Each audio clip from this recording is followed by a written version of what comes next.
I thought we were going to start early. Well, we are still 2 minutes early. And honestly, Oh, you heard that? Yeah, I heard that. I hear everything. I hear everything. And also, don't think that you can start making fun of me to my coworkers. Oh, wait, hold on. Look at it. We have the same hairstyle today. I know, middle part. Did you put on some makeup on for me? Because I put some makeup on for you. I did my eyebrows, obviously, and I put chapstick on.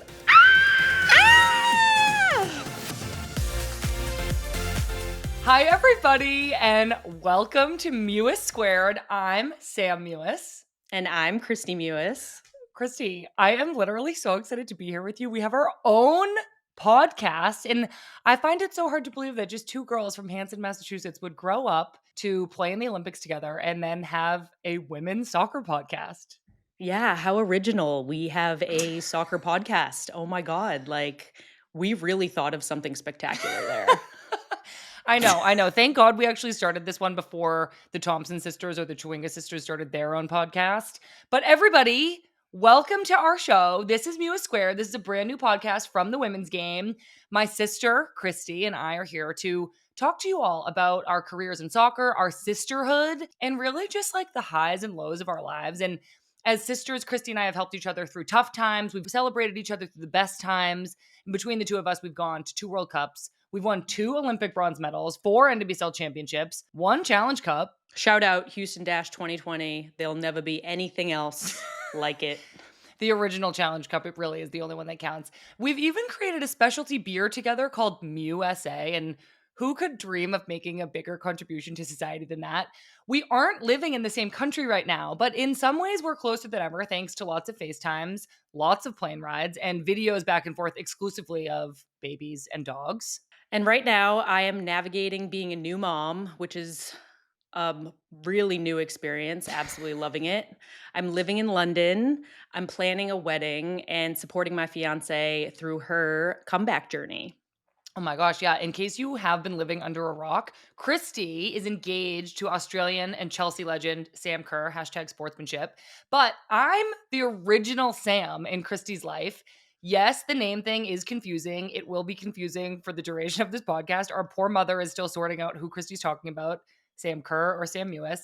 I, meanwhile, am busy navigating a career post-soccer in the media. I'm also a dog mom, so fear not, everybody. There will be equal parts dog talk and baby talk in this podcast.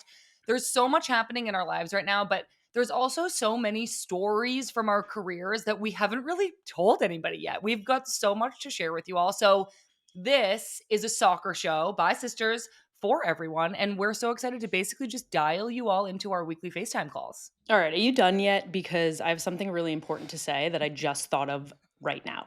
Okay, I'm terrified. Welcome to the Mewniverse. I love it. I wish we could change the name of the show. It has already been named, but Welcome to the Mewniverse can be our official tagline. Yeah, I love it. As long as it's incorporated somehow. Okay, I am obsessed with it. This podcast is brought to you by our good friends at Verizon, a proud supporter of the global game and the players who inspire us on and off the pitch.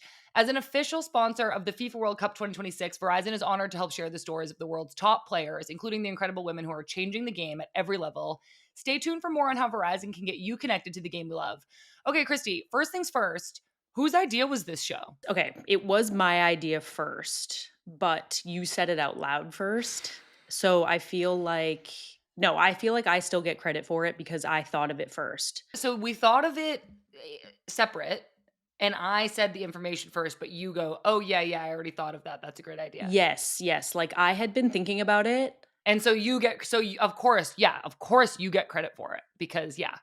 I had been thinking about it for a while, and I was just like, what a genius idea is this? Like, not normal people think of things like this. Like, I was like, this is absolutely genius. Like, we need to come out with a podcast, me and Sam. And then, like, literally 1 or 2 weeks later, you mentioned it, and I was just like, oh, like, maybe she gets credit for it now. I don't know. But I definitely thought of it first. Like, I was thinking it for a while. This is like such a window into being a little sister. It's just like you can have this great idea and like follow through with it and like make it happen, but your older sister will still claim credit for it, even though she just like never said it out loud. But honestly, it's fine. I'm honestly just so grateful and happy to be here. I Are you feel honestly, though? I Are you am. honestly? I honestly I'm at work right now. So yeah, like this is pretty sick. I do want to go into a little brief explanation of like you mentioned earlier, like everybody has a podcast. Like, why is this show gonna be different? Like, who are we to have a podcast? Like, what will this be? What are we? Who are we? I just feel like we have so much to say and we like haven't really said it. I mean, we're two sisters, we played professionally together. We are best friends now. We have so much going on in our lives, like so many exciting things. And I just kind of felt when I was thinking of this whole thing Right. first, Yeah, when I was when you thinking of it originated the first, idea, yeah. yeah, genius again, genius. I was just like, we as sisters and as professional athletes have so much to say. And I think it's going to be different than all the other podcasts out there. Like, we just have something so unique.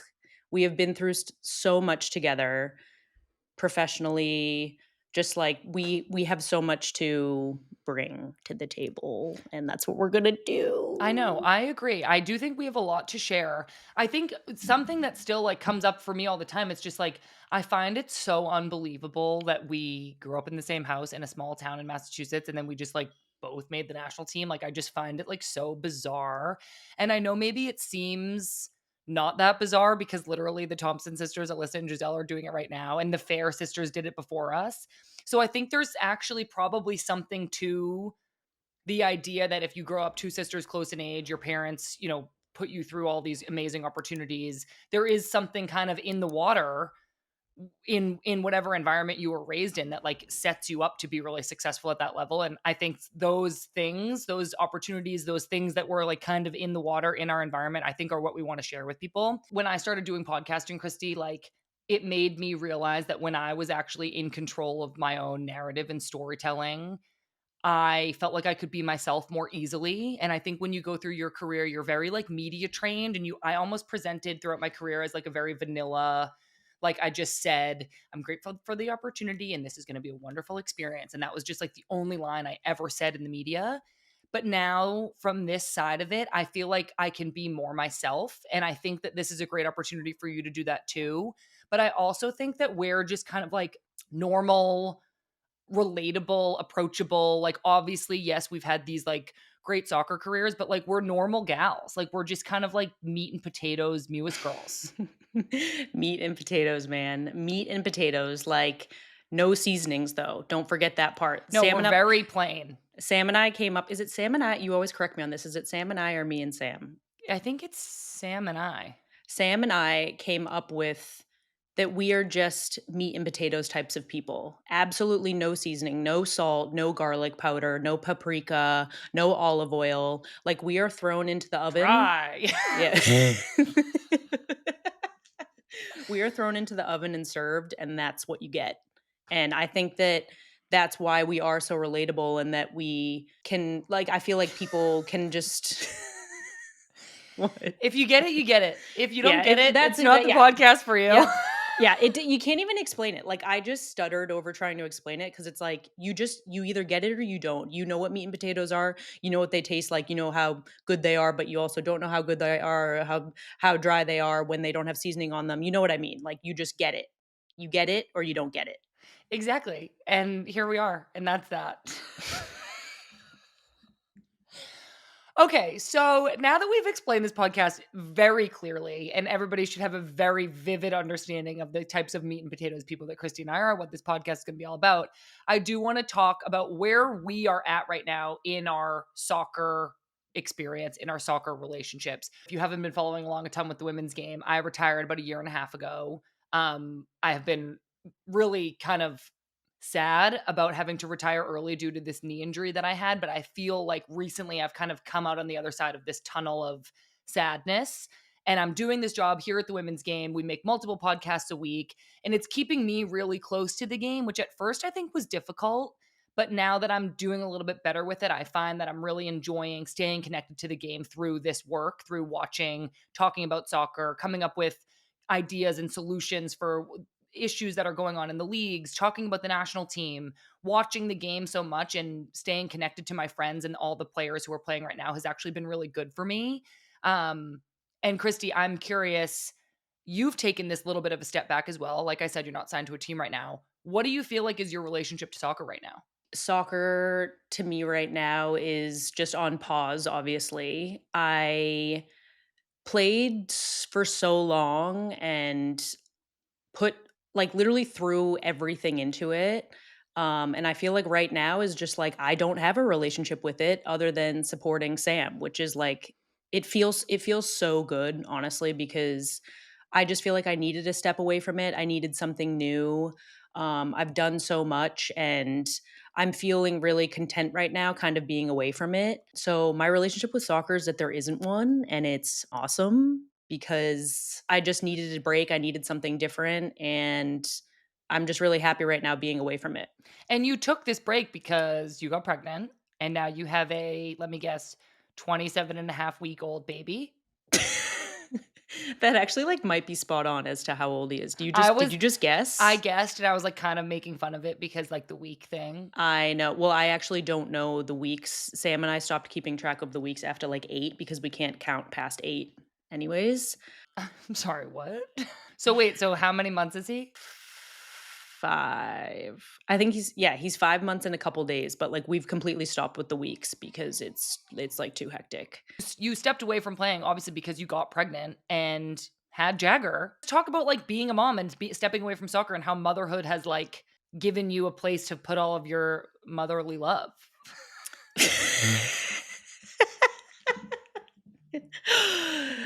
Yeah, I mean, he's so full on, but it's just like the best thing ever. I've always wanted to be a mom, and when it happened, it kind of just felt like the right time. I'm acting like it happened like naturally. Obviously, we had to talk about it and find the best time to do it. It felt like the right time for both Sam and I, me and Sam. Still don't know which one is correct there.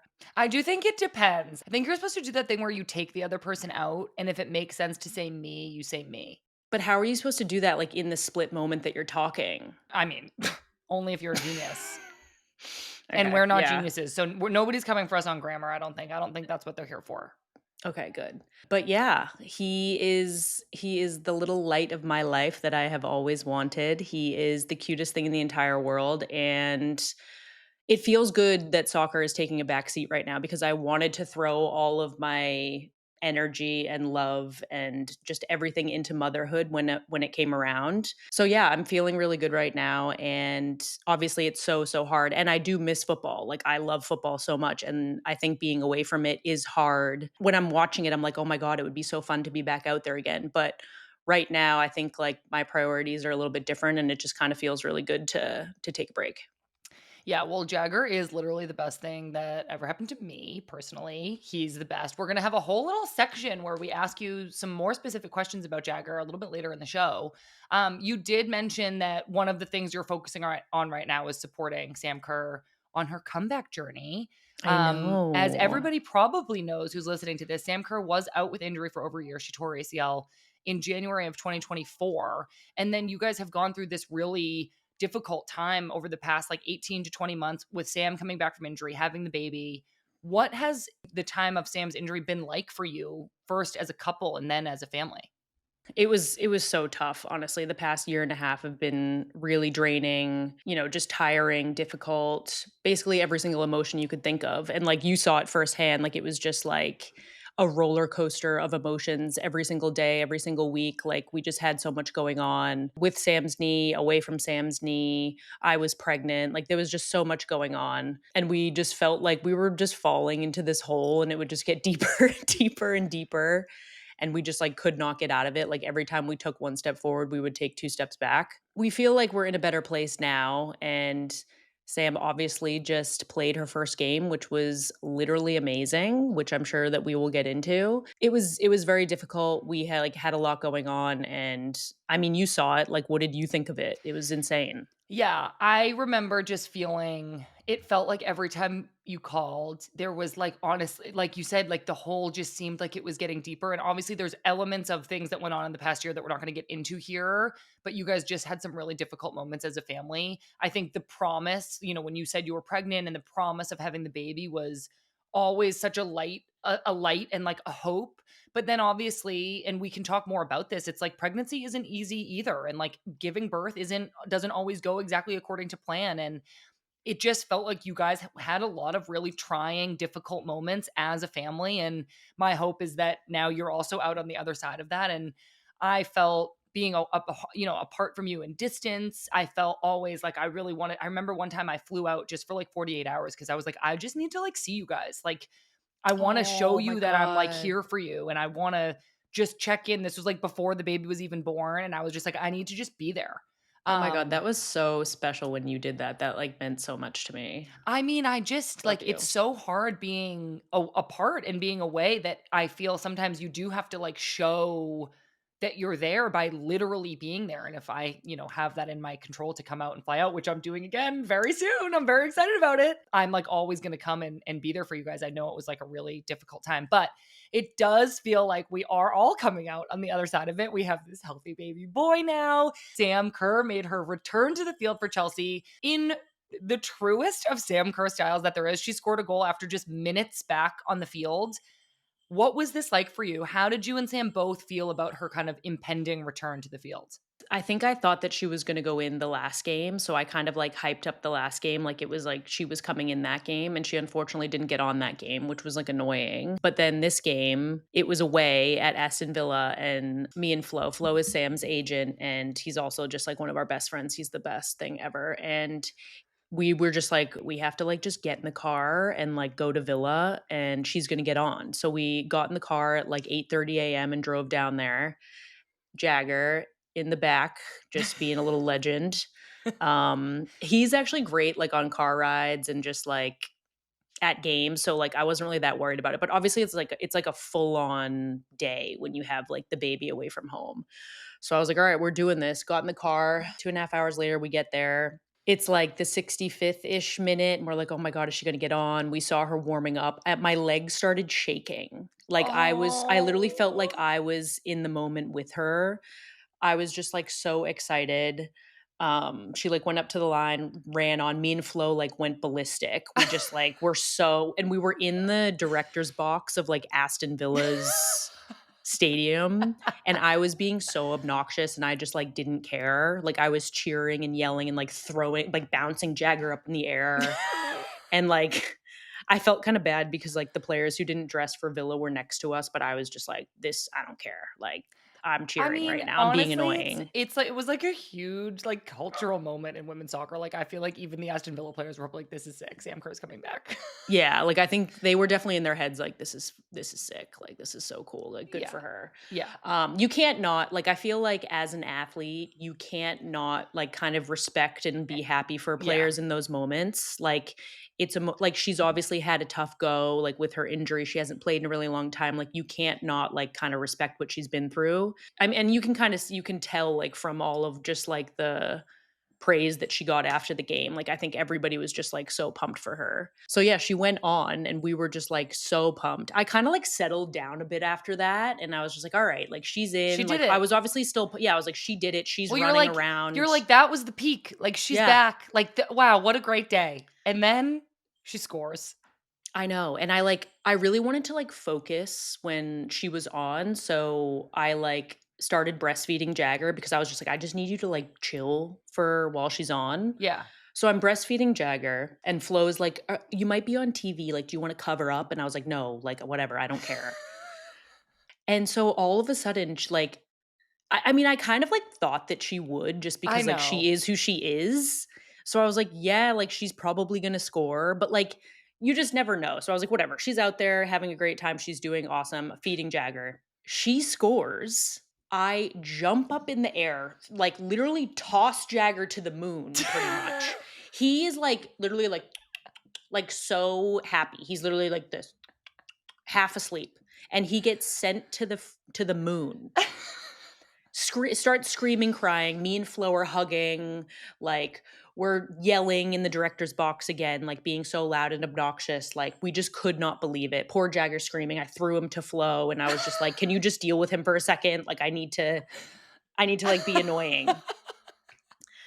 And yeah, I mean, it was just true Sam Kerr fashion, scoring in her first game back when she like doesn't have that much time to score. Puts Chelsea ahead 3-1, which is obviously a way better lead than 2-1 because Villa was like kind of good in the I game. know. Aston Villa had a really great game, and I even felt like, putting a player who's been out injured for a long time on the field in a close game does seem like, you really wanna make sure you're setting these players up for success, but that's, like, what's so unique and special about Sam. I think it's like, not only does she go on in a close game that, like, Aston Villa was definitely still in, she extends the lead. I think of it as this, like, Sam Kerr folklore where I'm just like, it's mythical. She does these things that you're like, "Wow, wouldn't that be amazing? Wouldn't that be kind of unbelievable?" But she always does it. I know, I know. It's like sometimes it's like annoying because I'm like, how are you like built like this? Like I know she's obviously like so talented and she's worked so hard her whole life, but I'm like, you are like, how do you do She's built this? different. Like, I think back Yes. to her all those times, even when she played in the NWSL, where remember that game? This is folklore to me. Her team was down 3 to nothing, and she scored 4 goals in the second half, and her team won the game. And I'm just like, who are you? Who does that? She just does, like, annoying stuff like that too, where it's like, we're, like, going into the city for dinner or something, and she's like, "Oh, like, let's drive in." And I was like, "Well, no, we're not gonna find a parking Oh spot." yeah, but no, Sam Kerr finds a parking spot She finds right a out parking front. spot, like, in the busiest part of the city, right out front of the restaurant. Whereas, like, if I drove, I'd be like, "We have to go home. There's no spots. We have to go home." She's like, "The reason you don't get a parking spot is because you're worried about not getting a parking spot. I So don't she's I." manifesting all of this Yes. success. Maybe that's what it is. Maybe that's what it is. Maybe she is just, like, so positive. Maybe we just need to be positive. Do you see that light go off in my head? I did. Maybe we just need to be positive. Who thought? Who would We have can thought do that? it. We can literally do Us it. Mewis Hey, sisters. Kristie, apparently you manifested this whole podcast. So look at us. Not I feel like in my brain, like, not like something bad's gonna happen, something's bad's gonna happen, like, that's what goes off in my brain. Maybe we just need to switch that. Yeah. Okay, well, it was incredible to see Sam Kerr come back from injury. I'm so excited for her, and I'm so excited to hear how her season continues to go. I know we'll be checking in on her all the time. I think the other, main part of this podcast is really going to be, Kristie, about you and me's, you and I's, my's, See, yours we, and like, don't ours, know. our memories growing up together. You get asked all the time, like, what's your first, like, real big memory of soccer? And I think you and I got to experience each other fall in love with the game growing up, and then we also really impacted the way each other approached it. We were competitive with each other. We were kind of there every step of the way. So for today's episode, I want to start at the beginning and get into our early memories of soccer and then how our sisterly relationship helped shape our careers. So what is your first memory of soccer? Do you remember, like, Saturday mornings when we would go to, like, the elementary school grounds and we would play 3v3? Yeah, it was like the kiddie league. Yeah, the kiddie league, and it was in between the public library and the elementary school that we went to, and it was just, like we played in between, like, traffic cones, and it was 3v3, and we had those, like, mesh Penny shirts. penny shirts, so, like, you were either and it said, like, Hanson, Hanson, Hanson on it, but, like, in, like, but it was, like, in, like, bubble letters, so it was, like, Hanson, Yeah. Hanson, Hanson. Yeah, you're so right. How do you remember that? Because I think mom probably still has it. Like, I remember seeing it a couple years ago, and I was like, "You still have this?" I remember the mesh and the traffic cones in 3v3. And the Munchkins. The Munchkins. Oh, the Dunkin' Donuts Munchkins. That was the best part, and the more I think about it, the more I'm just like, if somebody were to be like, "Well, what did you love about the game at that age?" And it's like, "I loved the Munchkins." Like, I genuinely think that, like, Dunkin' Donuts, like, firmly shaped my love for soccer. Honestly, yes. Like, without Munchkins, I don't who knows? I could be I feel like it was always, like, a parent's turn to, like, bring the Munchkins, and if also they, like remember if they got, like, only jelly, and, like, I would love a jelly Munchkin now, but, like, as a 5-year-old, you want chocolate. You always want chocolate glazed. And, like, who are the parents who would, like, get the jelly and the plain, and The it's just, like plain are for the the dogs. plain The plain munchkins are for dogs. Those are dog treats. those are that's forest meat. We'll get to forest meat later.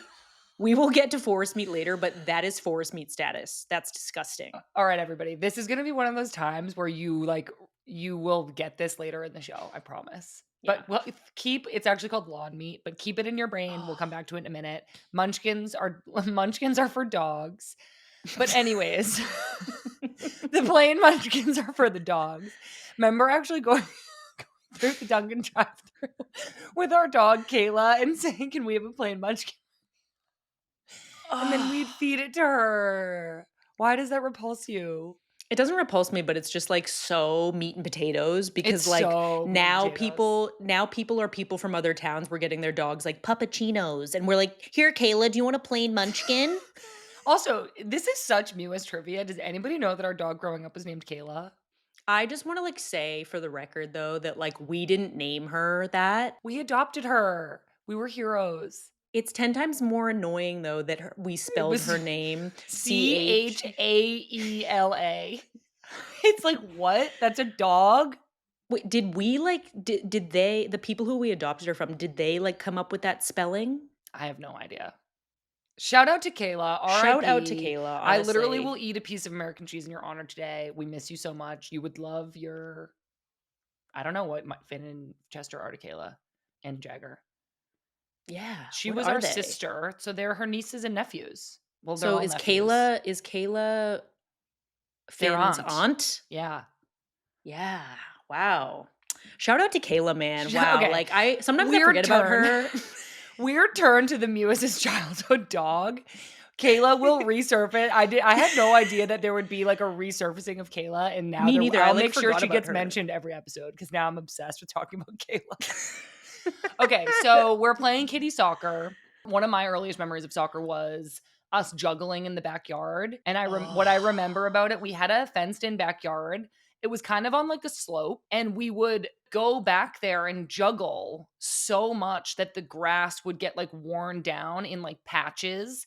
And I always remember measuring my worn downness to Kristie's worn downness of grass to be like, who juggled more? Like, who's like more committed? Did you really think like that? Yeah, that was probably the start of my, like, competitive, like, juice of just, like, everything I did. I was like, "Am I doing the most?" See, I don't remember ever, like, looking at your patch and being like, I "Oh, know, I'm not like." surprised. You weren't threatened by me at all at Well, I that think I was age. just like, "Oh, I, like, obviously did more than her." I mean, yeah. Yeah. Okay, so another thing I remember was I said that the yard was kind of on like a slope, and we would use like 2 rungs of the swing set and then like 2 notches of the fence as the goals on either end of the yard. And one, we used to always play 2v2 with our neighbors, Nicole and Michelle. But then also we'd play 1v1 and we'd like put our shin guards on and our cleats, and I would get to start up 3-0 and we'd played 10. And I remember I would start up 3-0 because I needed like a what's that called? A mulligan? What's it called? Like a head start? Yeah, like a head start. I don't know why I had to make it into a golf term. What's a mulligan? It's not the same thing. I think a mulligan is just when you like get to redo it because you're like friends with your other golfers. Anyways, I would start it up 3-0, but I still lost like 10-9. Do you remember that? I do remember that, but it was just like, oh, like, those were just the good old days, weren't they? Like, Yeah. oh, like, and just we thought it was, like, the best thing ever, though. Like, imagine trying to go and play football in our backyard now. We would be like, "Oh my god, this is, like, disgusting that we used to do that." The surface. I am a surface blamer. Like, if I, Same. like and I hate it because I'm just like, it is the surface's fault, but, like, I know it's not. It was actually just, like, my pass, but, like, I'm such a surface blamer. But that backyard, oh my god, the baubles, the ditches. Do you remember, like, our backyard? There used to be, like, random sunken in ditches. Yeah, we had sinkholes. Yeah, dad was like, "Yeah, I don't really know what's going on with that. It's not that safe." Well, you know what I think that was I think that stumps would, like, rot and then, like, the earth would, like, cave in. I think Yeah. that's what that was. It was, like, a bunch of old stumps. Can you imagine us going back there doing one-on-one? Like, we would both, like, roll our ankles and, like, I fall would and be complain. Yeah. But honestly, like, that's what makes you good. That's I literally what know. makes you good is, like, playing on rough surfaces, which is, like, growing up in Massachusetts where it's cold in the winter, every surface was rough. Like, we never played on a good field until we had a turf field at our high school, and that was the first, like, regular flat surface we were playing on. That was insane, honestly. I can't believe that we But did that. also But it was, like, so lit. It was lucky, so so lit. and we, like it made us love it, and it, like, gave us this opportunity to be really committed. I think sometimes when I, like, go talk to kids now, I'm like, "Make sure you're, like, out there in your backyard, like, practicing on your own," because I always assume that that's, like that everybody's doing that and that that's what, like, made us really good and special, but I think it's, like, actually pretty rare to have kids who are, like, so independently driven who like I remember when we like realized that the U.S. women's national team was a thing. We like watched the 1999 Women's World Cup, and we immediately looked at each other and we were just like, "Well, we're doing that. We're going to be on that team." And I think that it's actually rare to have kids who it's not their parents telling them, "Don't you want to be on the national team someday? You better go out and practice." Like our parents had to drag us inside. Like we independently created that motivation for ourselves.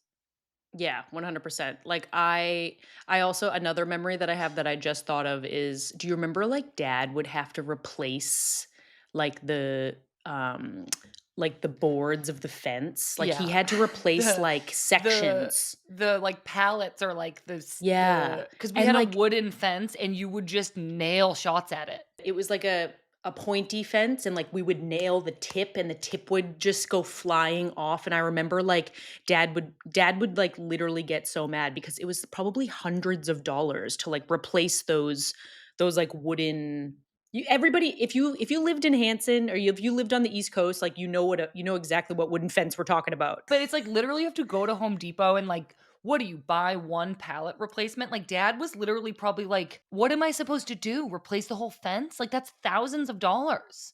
And we Oh, just I kept know. damaging our property.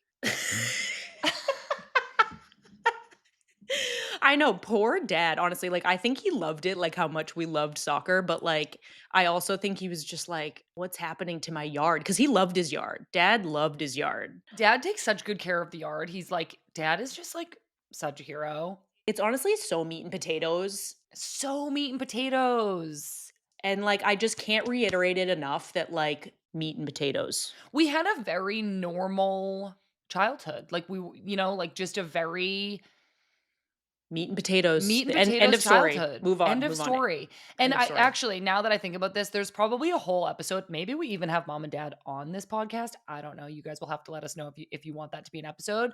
That was wild. I do want to just get into like how our childhood and the fact that we were sisters and the fact that we were both good at soccer, how that set us up. Like I alluded to this at the beginning. It's like, was there something in the water? Was there something in the environment we were raised in? Or was it really just having each other?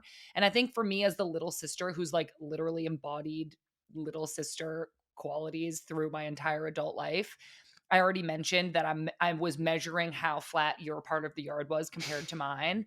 And it's like, that started something in me where I was always measuring myself up against somebody who was better than me. And that was you. You were a year and a half older, 2 years in school.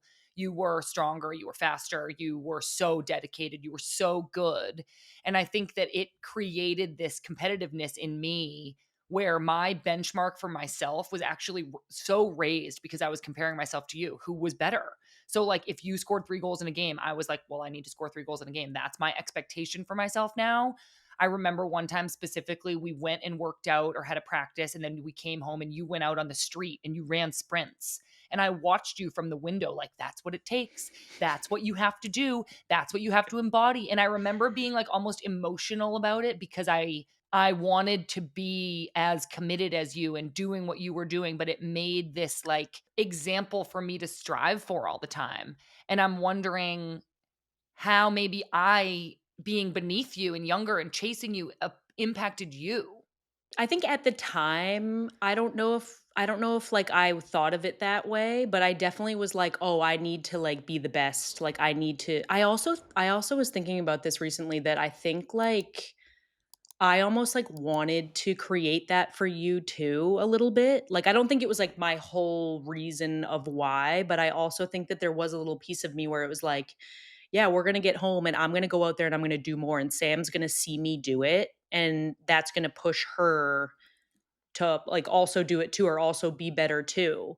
I honestly think that was like a subconscious thing that I was doing at the time. Like, oh, I want to be better. I want to be the best. Even though I probably was also doing it because like I just wanted to be the best and like I wanted to make the national team. Like I wanted to be, like the best player that I possibly could. I do think that I was like subconsciously, purposely doing it because I wanted you to see that that's like what you need to do too. Yeah. Because I do feel like when you were younger, you were a bit like softer in a way, Yeah. like, and softer is like a nice way of putting it. Like you were a bit like, Weak. I not know. weak, but just like a little bit like soft minded. Whereas like I was like such a hardo and just like so intense and just like Yeah, I was, like, I wouldn't let sensitive. anything, yeah, like I wouldn't let anything break me. Whereas like I obviously think like down the road that has changed. But I think, yeah, you Oh, like, you were a feel like you bit, had to toughen me up, so you would, like, shove my yes. face in the snow until I cried, for example. Yes, exactly. But like now look at you. Haven't cried in 3 years. No, I'm literally, I'm just kidding. Yes, I have, but yeah, I hear you. I do think you toughened me up a little bit.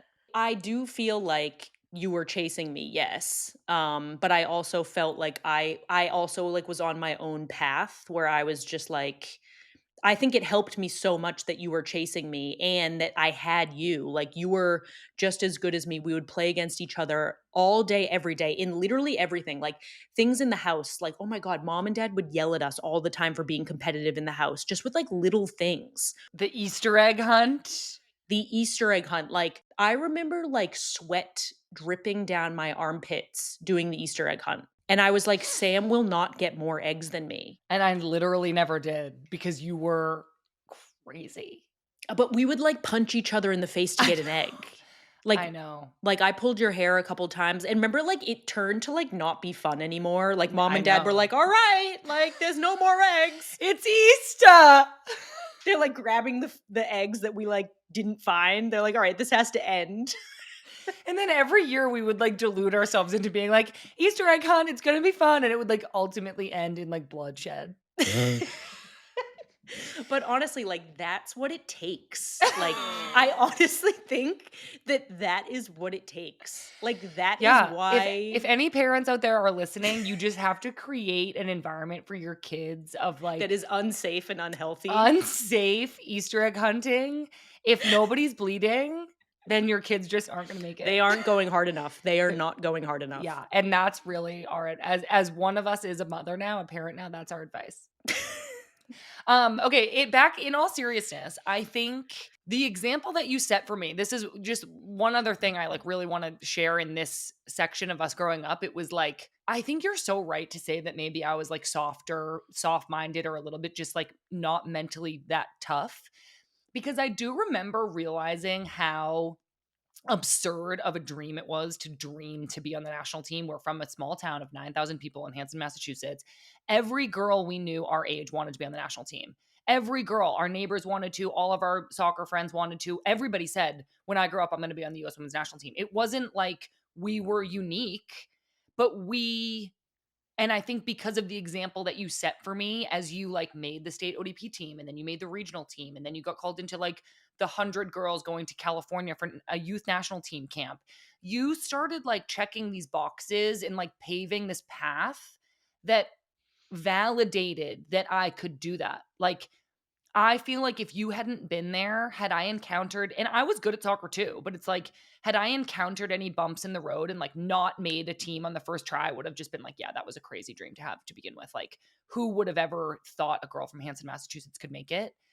And so by you doing it before me, you made me think that it was real. But I feel like because you were tougher, you kind of always thought it was realistic. Yeah, that's actually so interesting because I feel like you look at it or like you viewed it in such a different way than I did. Because in my head, I was like, no, this is like happening. Like, these are steps to making this happen. Like, I'm going to make this team. I'm going to make this next team. I'm going to make this youth national team. I'm going to go to this youth World Cup. I'm going to go to the real World Cup. Like, in my head, that was always going to happen. Whereas I feel like with you, you were like, oh, like, I don't know if this can happen, but Kristie's doing it, so, like, maybe it is real. Maybe like, Yeah. it's so interesting that we thought of it in different ways. Like, I remember watching the '99 World Cup, and when they won, I was, like, standing over our little, like, curled couch, like, that one of those, like, '90s curled couches, and I was, like, not tall enough It really was to, like, be plaid. over it yet. Yeah. Yeah, that, like, plaid tan, like, you guys know exactly what '90s couch I'm talking about.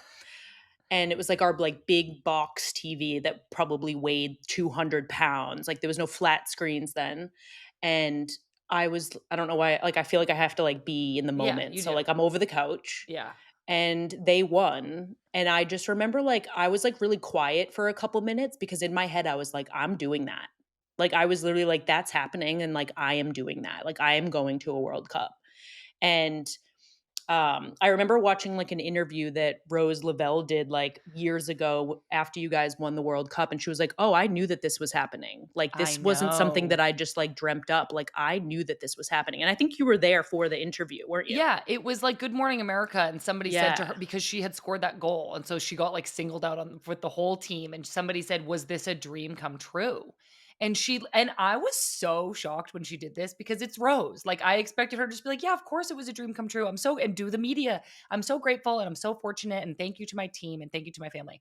And instead, she was just like, "Honestly, like, no, I feel like I always knew that this was possible, and I feel like I always knew that we could make this happen." And I remember being so blown away because it was such it in so many ways, it was the opposite of how I felt because I always just felt like I had this rational disbelief that any of this could come true, but it was so cool to hear Rose have that kind of same attitude as you of like, "This feels inevitable for me.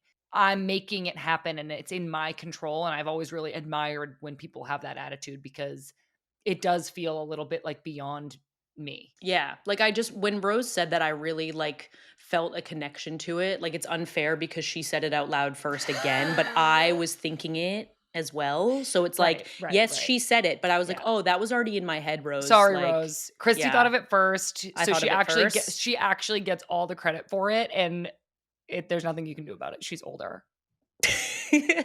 Yeah, so I don't know, I guess that's just, like, always, like, how I thought of it, and when she said that, I was like, "Wow, like, that's exactly what I should have said out loud first." But it is interesting that, like, we thought of it so differently, um, and we were just, like, sissies. We were just sisters, and we I thought know. of things so differently. I know, and I feel like there's also I mean, this is really just the beginning of our journey. We then, went on to go to Youth World Cups together. You watched me go to a World Cup. I watched you go to a World Cup. We saw each other deal with injuries. We saw each other deal with a bunch of stuff. We went to the Olympics together.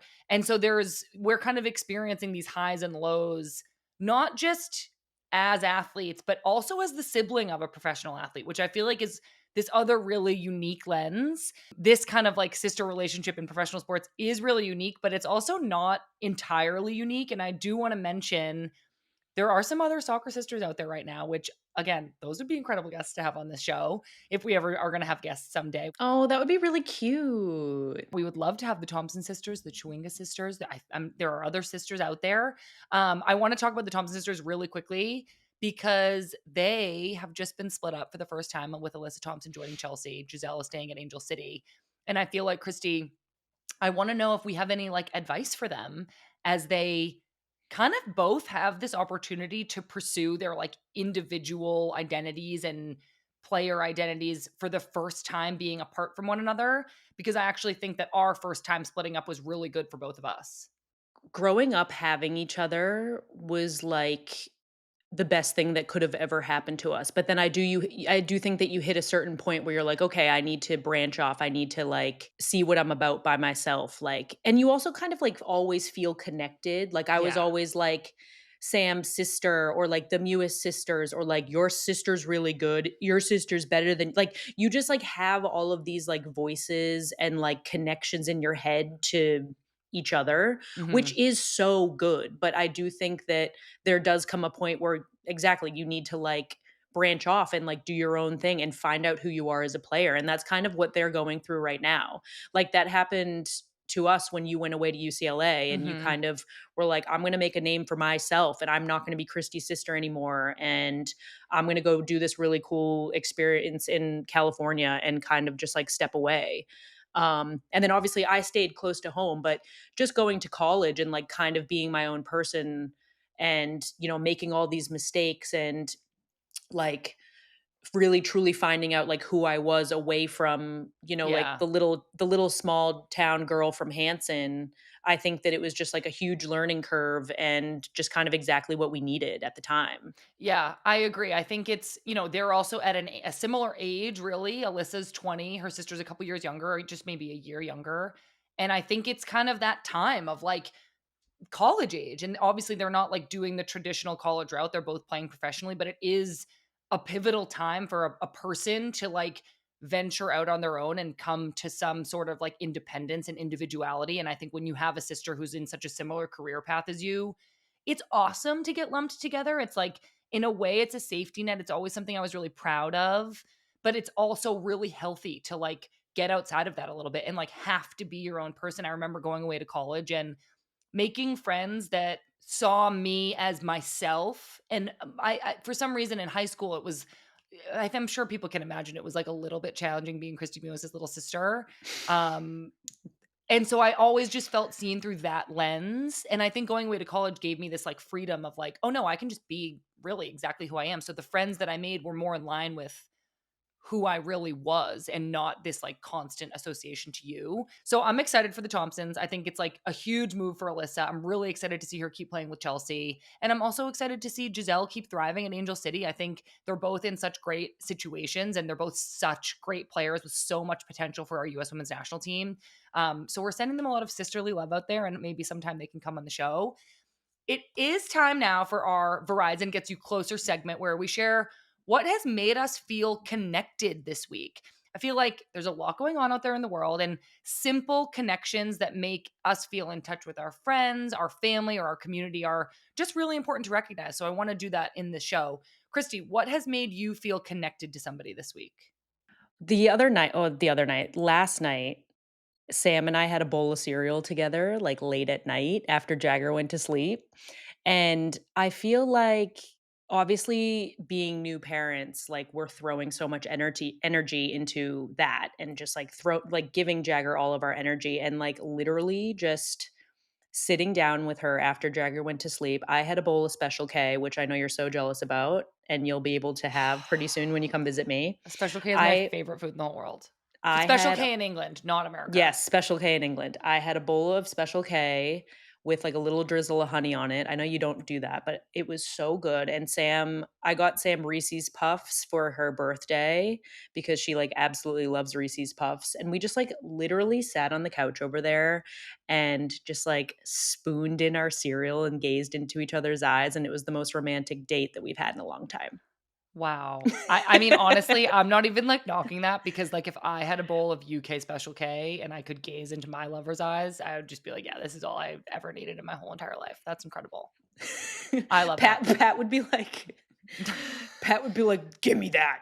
Give me that." Pat literally can like, I can't eat a meal without Pat's claw hand scooping some of it up.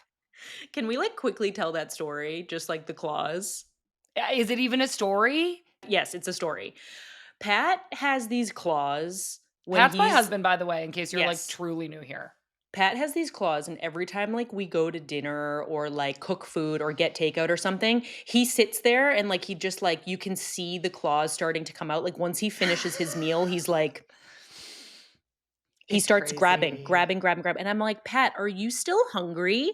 He literally is just a grabber, and it's just like he'll come right over to your plate. He will come right over to your plate if you're not you gotta "Babe, be quick. babe, are you hungry? Shut up!" Like, you gotta be so quick. You either have to, like, sit over by yourself or you can't stop eating because his claw is gonna come out. Anyways, continue with what you were saying. Okay, well, I love the cereal. I really, really like that a lot. Mine's kind of a weird one. I'm gonna just, like, go for it, though. Mom and dad, were dog sitting for me, and they were kind of, like, passively being like, "Well, is there anything we could do to, like, help you while we're here?" And I was like, "Oh."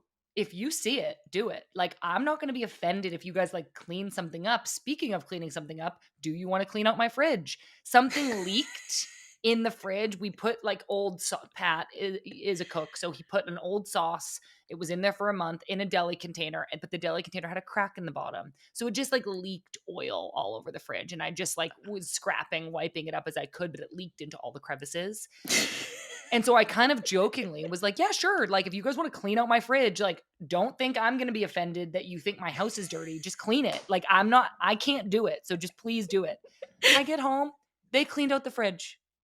They cleaned out my Wow. fridge. And I literally was just like, I feel like mom and dad are like, they want to be so helpful. I don't have kids. I have the dogs. You have Jagger, but he's far away. So there's only so much they can do. And I feel like they just did that. And that was their way of being like, we're here and we support you. And we'll, like, whatever way you need us to help you, to dog sit, to clean out the fridge, we're going to do it. And I felt so connected through that, and really, like, appreciative of it, and, like, it really was so simple but so nice that they cleaned up my fridge. Yeah, you have a clean fridge now. Like, I have that's a clean fridge unreal. now. It's incredible, and Congratulations. it will only take probably 48 hours for Pat to put another sauce into a cracked deli container and just leak it all over the place again. And just be like, "Yeah, we'll have this at some point, right?" And, Yeah, like, oh, it will yeah. be it he's always, like, putting stuff in there, and I'm like, "Pat, you're not gonna revisit that. Like, No. why are you putting that in there?" No. I But, have to my rule is that I wait like 2 weeks and then I just don't ask him and I throw it away. Because it's yeah, just pick your it's battles. pizza sauce from 6 weeks ago. It Yeah. might still be good, but we're never gonna use it. No, like, he would make a fresh pizza sauce. Like, he Exactly. would be disgusted with himself if he used an old one. Pat's getting, like, thrown under the bus right now. We do love Pat, and Love someday you, we'll Pat. tell a great story about Pat.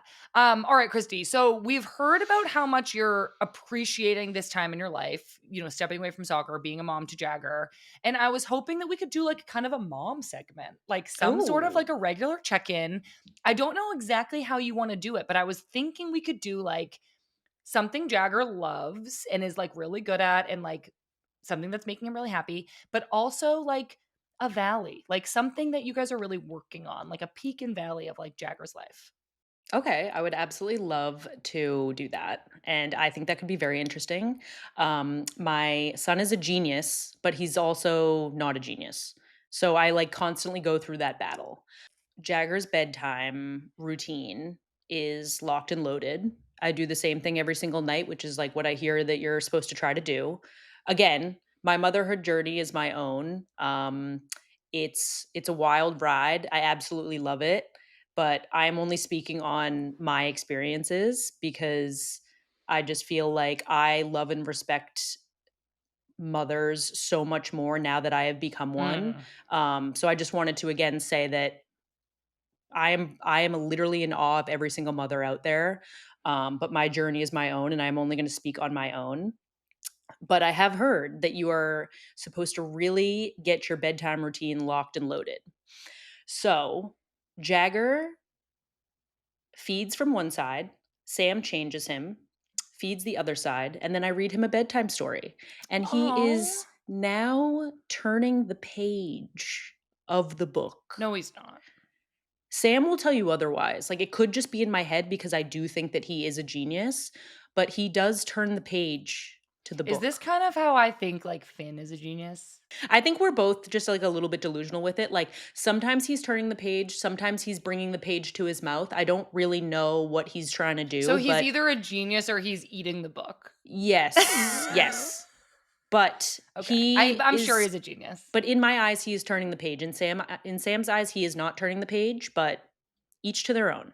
Right. So my son is a genius. That is his skill of the week is that he is turning the page. Great.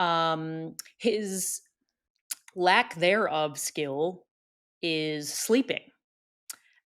He is 5 months a couple days ago, but I do kind of follow like the sleep schedule. He was born a little bit early, so like you're supposed to kind of like backpedal a bit with the sleep as to like what age they it's something where it's like you're supposed to go off of their due date for like where they actually are with their sleep. So he's pretty much in the 4-month sleep regression, Regression. not progression. Yeah. He is in the regression. So he sleeps for 20 minutes by himself during the day, which is honestly really tough because I get 20 minutes and it's like, is that enough time to do anything? I will literally, if I need to get a workout in for the day, I will get him to sleep. I sprint out here. I already have Alex Toussaint pulled up on the Peloton. Shout out Alex Toussaint. I love him. I have the Peloton up and ready. I have the boots clipped in already. The boots are clipped in. I have my towel there. I already set up the monitor. I have my phone and I have my water there.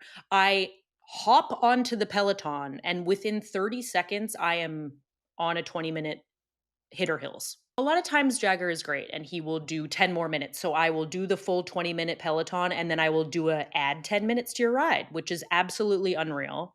But then normally I have to go back in and hold him for the rest of his nap. So I sit on my bed and hold him for another hour.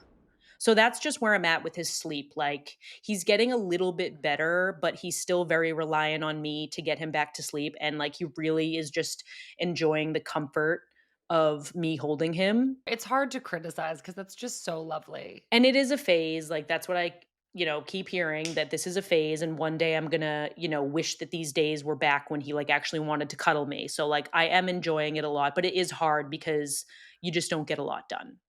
So Yeah. that's where we're at with that. That's this Well, week's drama. well, that was a great I feel like I really like this segment. I think we're gonna revisit the Peak and Valley thing because I really like hearing about the development of my genius nephew. How are the dogs? What is new with Finn and Little Man this week? Yeah, so just in case, again, if we have some new listeners here, I have 2 dogs. Finn is my 5.5-year-old Cavapoo that we got during COVID who has severe separation anxiety.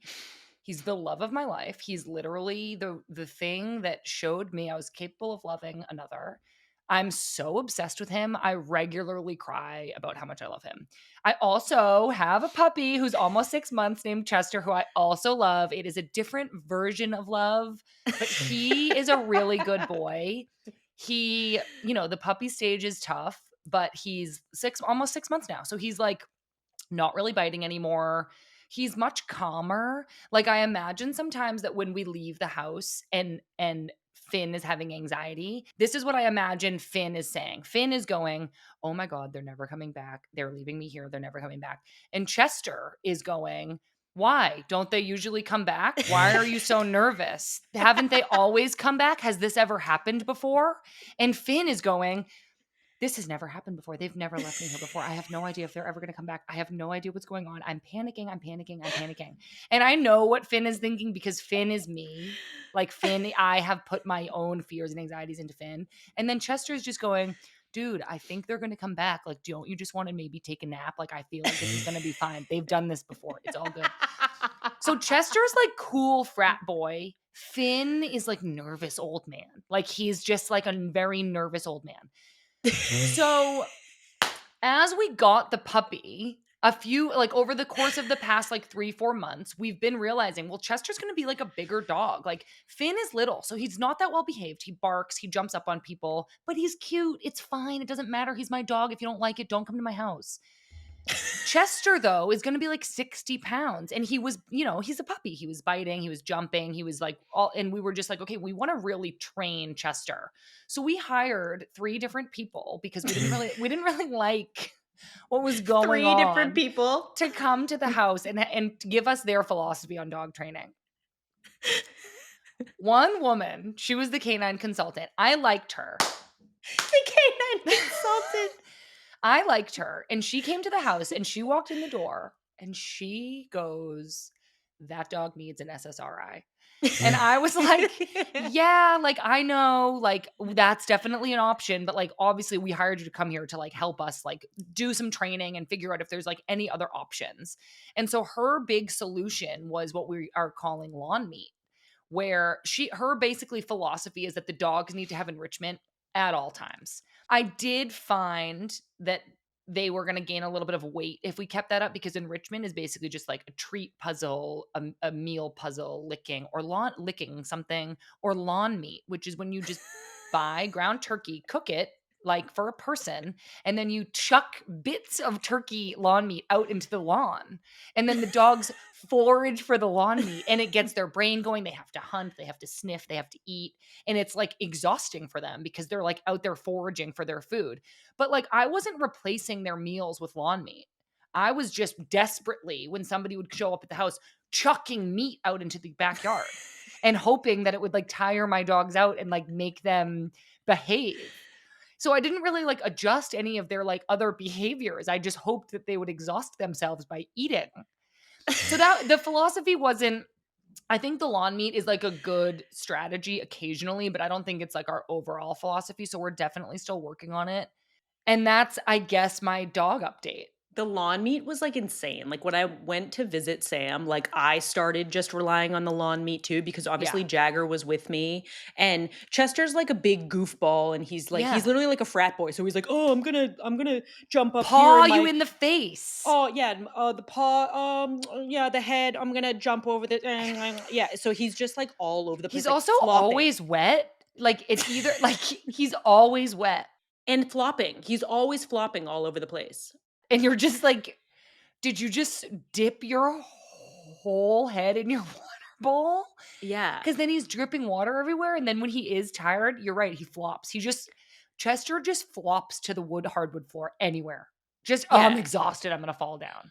Yeah, and it's just like, Jagger was with me, and obviously Sam, like, had to work, and, like, Pat was doing Pat things, and I would just, like, go into the fridge and, like, grab a handful of meat and just go outside and just absolutely pelt it at the lawn, and it distracted the dogs for, For like, like 20 20. minutes. Yeah, 20 minutes, and it's just, like, it's so reliable, but it's also just, like, yeah, it's not sustainable. How much ground turkey can two dogs eat? It was wild, but so reliable. So, yeah, how is everything else going, though? Like, did you change what you doing?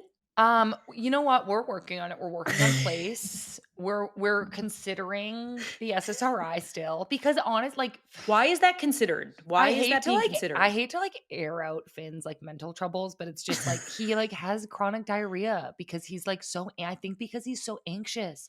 So I'm You like need to get I'm him the gonna call the vet pills. again. I know. I don't I appreciate advice, but I feel protective of Finn. So it's like I don't really want advice on this one. Like I'm gonna take care of him.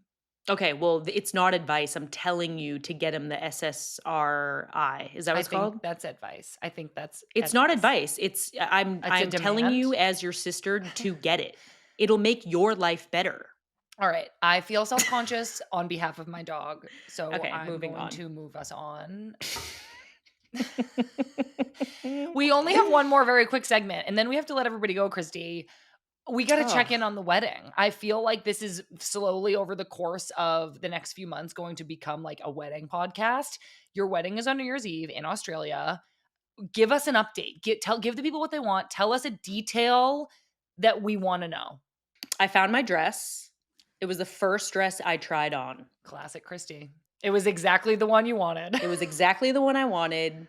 It is very Kristie. That is all that I am going to say. What's it like to see a dream dress and look at it and go, that's what I want. Go try it on. It fits perfectly. What's that like? It was really fulfilling and made me feel really good because I was really, really nervous about trying on dresses because I obviously just had a baby. My body is different. I'm breastfeeding. My body is different right now. So I was really nervous because normally I feel like I look and feel a certain way, and I haven't really felt like fully myself since having a baby.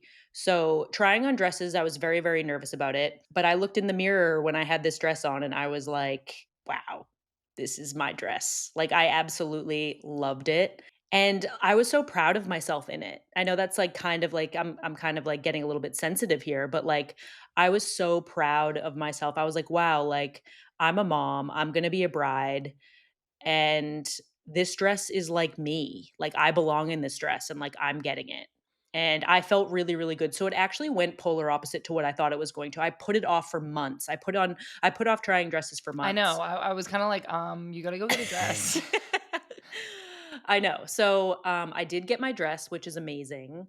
What else? I mean, yeah, New Year's Eve wedding, so exciting in Australia. So the weather's gonna be really nice. I'm hoping it's gonna be really nice and not really, really hot because Perth is obviously very hot in December. We've been engaged for a really long time, so the wedding planning hasn't really been that stressful. Mm. Um, We've just been kind of going about it at a leisurely pace. Like I can't imagine like what my wedding planner must have thought of me 2 years ago because obviously like when you get engaged you want to You were like, like "What do the napkins look like?" She's like, "You have 24 months." yeah, and I'm like, "What food are we eating?" And she's like, "I have 2 seasons before your wedding. Like I don't care like what DJ you want right now." Yeah. You know what I mean? Like so I feel bad because like I definitely, like, sent her, like, a couple passive aggressive emails because she, like, wasn't paying attention to me, and I, like, feel really guilty about it now because I was obviously being the psycho. But, yeah, things are slowly coming into place. I think I'll as it gets closer and closer, I'm gonna have so much to update you guys on, like, Sam obviously hasn't found her outfit yet, which is giving me anxiety, but she's like, "Oh, the outfit will come." Just like, It just will. You the know what? The manifestation. Sam Kerr's outfit will come. Just like And the yeah. parking spot, just like the goal. Yep, and it's gonna She's look just sick on her. There's gonna be no rush, there's gonna be no stress about it. no. Um, Speaking, you mentioned yeah, a DJ. yep. Where do I send in my song requests? We all know that I'm a great wedding guest and that You're a great wedding I guest. love to dance. I love to sing. I love to just be the energy out there on the floor. So You do. who do I send my song requests to? You can send them to me, and then I will decide whether or not I pass them along because I don't really know if I love your song choices. Okay. Um That was a good wedding update for now. We will definitely check in about this again. Kristie and I have a bunch more of these episodes to make before the end of the year, before the wedding. And we're still kind of figuring out what each episode is going to be about. So you've listened now to the first episode, and we'd love to hear what you want to hear. So if you have any ideas for us, send us an email at womensgamemib@menandblazers.com. Let us know what topics do you want me and Kristie to cover? What questions do you have for us? What stories do you want us to tell? We'll be checking our inbox. We might shout some of you out on the next episode, which will be in a few weeks. Our schedule is a little bit varied with this show, but we do have 7 more episodes coming your way in 2025. The next one will be out on October 10th. And thank you all so much for being along for this Mewis Squared ride with us. And welcome to the Mewniverse again. Like, let's not forget about that tagline. Like, welcome to the Mewniverse. This is a place where you eat meat and potatoes. The Mewniverse of meat and potatoes. Do you want to design the merch, Kristie? Yeah, let's do mesh t-shirts and they can be inside out. Mewniverse, Mewniverse, Mewniverse. Mewniverse, and then on the front we'll put meat and then the back we'll put potatoes. I love it. And I feel like that's like it. Sold out 10 minutes. So I would just say like this is Mewis Squared, a meat and potatoes podcast. Welcome to the Mewniverse. That's how you describe it. Exactly. You couldn't have said it better myself. I'm glad that you repeated it. Yeah, great. All right, everybody. The women's game is back next week with Good Vibes on Tuesday, Friendlies on Thursday. Plus, huge news, everybody. Becky Sauerbrunn is launching her very own show on the Women's Game platform. That's dropping on Monday, September 29th. It's called Teaming Up with Becky Sauerbrunn. Her first guest is my fellow Boston gal, Elizabeth Banks.